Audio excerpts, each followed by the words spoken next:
Les grandes lignes d'un nouveau plan sanitaire du gouvernement pour le retour à la vie normale ont été dévoilées cet après-midi. Le système de distanciation sociale à 4 niveaux, basé sur le nombre de personnes contaminées dans chaque région, sera aboli à la fin de ce mois-ci.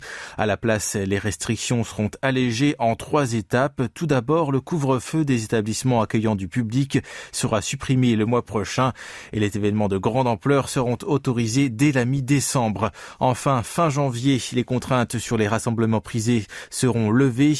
Plus précisément, à compter de la semaine prochaine, les cafés, les restaurants, les académies et les cybercafés pourront ouvrir leurs portes tout comme avant l'épidémie.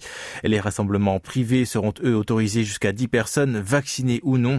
Toutefois, s'ils ont lieu dans un restaurant ou dans un café, le nombre d'individus non vaccinés restera limité. Les karaokés, les bains publics et les salles de sport pourront également accueillir les clients sans limite de temps, mais seuls les citoyens ayant accompli leur schéma vaccinal et ceux qui ont été testés négatifs pourront les fréquenter. Dans les cinémas et les stades de baseball, les spectateurs vaccinés pourront manger dans une zone réservée. Quant aux bars, ils pourront rester ouverts jusqu'à minuit pour les vaccinés et ceux qui ont passé un test de dépistage. Le gouvernement recueillera les opinions d'experts et du public avant de dévoiler le schéma final vendredi.